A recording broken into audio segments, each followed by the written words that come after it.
Why did you pick Canada as a market to explore and subsequently establish a presence in it? Why Canada? Well, the business was established in 1995, Frank, and up till 2007, all our business was based out of Ireland. And then all the multinational, virtually every single client we had, left the country. They left to what was called Eastern Europe, and then went on to the Far East. So we ended up with very little business, I'm afraid, in Ireland. And I suppose I made a conscious decision then, never again would I be in that situation. So we decided to internationalise the business, and as part of that, with the auspices of Enterprise Ireland, I visited Australia, Canada, and America. And as part of my visit to Canada, through the help of Bill German, who some of you might know, I ended up finding a reseller for our programs, our online programs, and also found a strategic partner in the Canadian Professional Logistics Institute, came back from Canada, and the sales started coming in. So being in the right place at the right time. Joe, how did you go about visiting or winning your first customer in Canada? Well, we won our first customer online, and it was Canadian Tire. So it was a lovely customer to win as our first customer. And from that, one sale of one program, one online program, we ended up selling hundreds and hundreds and hundreds of programs to Canadian Tire over the last number of years, and they're very much a strategic partner. But I suppose our real win from that, our double whammy, was that the head of supply chain at the time in Canadian Tire that bought that first program left Canadian Tire and joined Tim Hortons.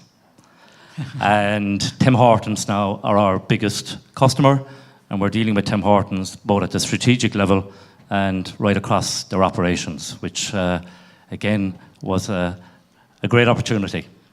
Joe, could I ask you, were there many bureaucratic and administrative challenges to setting up your operations in Canada? Yes, I think the biggest problem was setting up a bank account, and that took quite some time.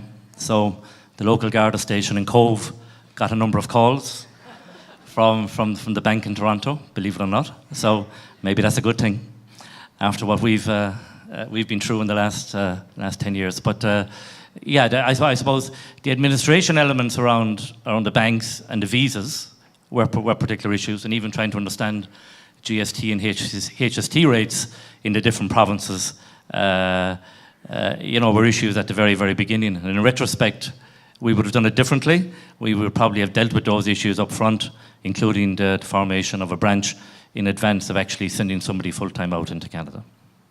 Joe, if you had to do it all over again as regards entry into Canada, what would you do different?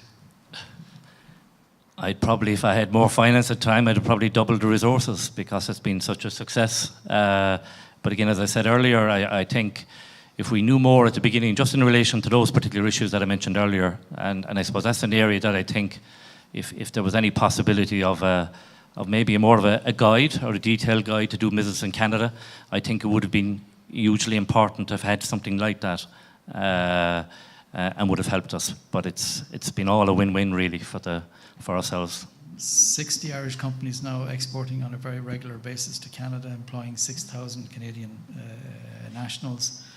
Record exports from Ireland to Canada.